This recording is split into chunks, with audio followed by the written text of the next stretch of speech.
Hey, good morning. This is the Big JB. It is Wednesday morning. I am here. I don't know what other kind of intro to give. Yesterday I talked about Dragon's Lair and some of my experiences in the arcade, and I was thinking about that arcade. One of the first games that you saw when you walked into this place. I don't remember if it was Aladdin's Castle or what it was, but one of the first games that you saw when you walked in was a game called Crossbow. And I don't know if anybody remembers. I'm sure that there are people who watch this that remember it. But essentially, you had it was a shooting, game, and you had the crossbow, and it was mounted, so you couldn't, take it with you.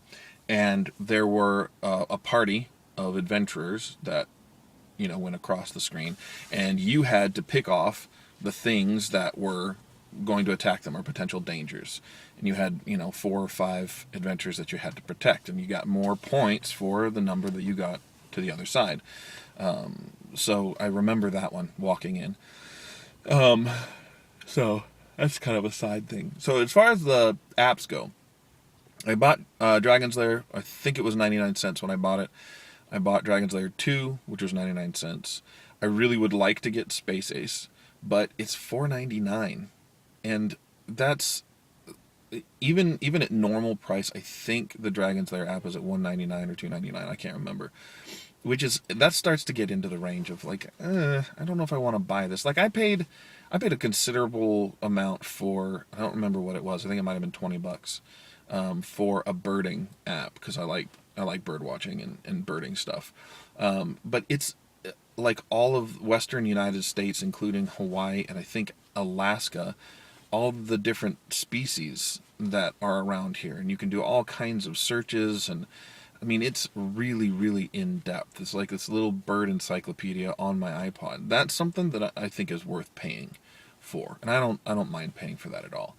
But $4.99 for a game app. I mean, that's got to be a really good game for me to spend that much. And I don't know. It's just in my mind. I'm like, I'm not gonna pay that much for it. There are other people out there who probably don't care, but I'm not gonna spend that kind of money on it. So, one other aside, before I talk about the console experience that I have had, I had a moment of inspiration listening to Catching Fire, the second book in the Hunger Games, which I really love. And if I were reading the book, I'm sure that I would find any excuse to sit down and read it. The way it is now, I'm just listening to it, and I'm sure it's going to go fast, and within a few days I'm going to be wishing that I had slowed down because I won't have anything to listen to in the car. That's a new book. So, sorry. Yeah. But I got inspired and I started writing, working on a novel idea that I have. So I got crazy inspired, and I started doing that this morning. And I had to get these ideas written down, otherwise I wasn't gonna. I was afraid that I would lose them. So, consoles. Man, it's already 3 minutes and a half. Anyway, consoles. So I worked at a place in a city here in Washington called Redmond. You're probably familiar with it because Microsoft is here, and I'm sure people have heard about Redmond, Washington. But kind of in downtown Redmond, if you want to call it that, there was a place that started up where a friend of mine got a job. I don't even know how he met the guy who started it, but the place was called Kaytess Kastle. It was Kaytess, and then Castle was with a K. It was started by a guy named R. Kama, R. period Kaymaa, I guess. I don't remember if it was R. period or R. apostrophe, whatever. The dude was extremely pretentious. If you see him online or you look him up or you play with him in a game or whatever, he could have changed as he's gotten older, but I remember him as being a complete jerk. So just be careful if you ever deal with him. He also got busted, I think, in the Philippines for fraud. So his idea was cool at the time, because at the time that he did this, not everybody had console systems. Not that everybody does now, but they're certainly more common now than they were back in the day. So he decided to kind of combine the idea of a console, of the console phenomenon of people wanting them in their homes and an arcade. So he set up this place, it was a tiny, tiny little place, but he set up, I think it was nine TV screens, maybe it was 16, I don't remember. And then he had all these different consoles set up. He had regular Nintendo, Super Nintendo, TurboGrafx 16, I think the regular Sega, and the Sega Genesis. And then he also had a VHS player. Ooh, VCR. Old school, I know. And so he had it set up so that you could come in, you'd pay, by the hour to play console games, and you could play as many as you wanted, you could try as many as you wanted, and the attendant, which I was one of them, would load up the game and let you play. And so that's what I did.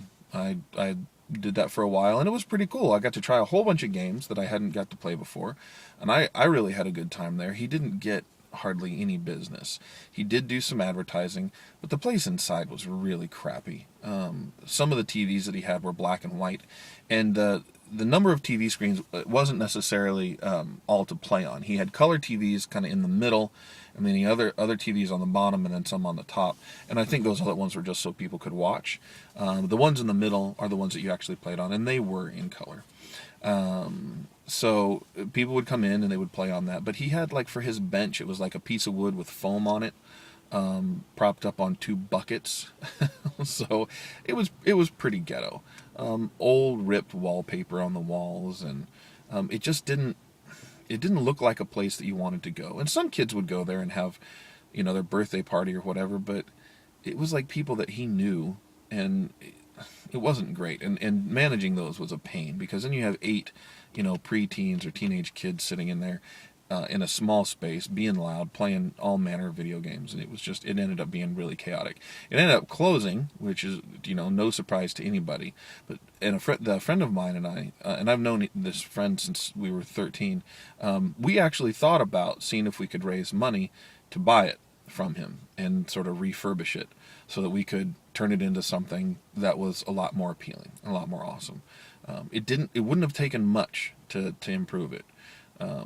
But as the console craze grew, I mean, we didn't end up doing that, obviously, but as the console craze grew and people started getting them in their homes, the demand for that kind of thing petered out. Much like LAN centers anymore, where people go to game, or went to game. So that was my experience. That was pretty cool. It was before I got married. It was before I even went off to college. So I enjoyed that. I thought it was kind of a neat, kind of cutting edge, let's try something different with consoles. And so that was really cool. I have other stories about that, but since I'm at 8 minutes now, I'm going to call this done. So everybody have an awesome day. I will be here tomorrow, and thank you for watching. Thanks for subscribing. You can find me on Twitter at VoiceOfTheBigJB. I'll see everybody tomorrow. Bye.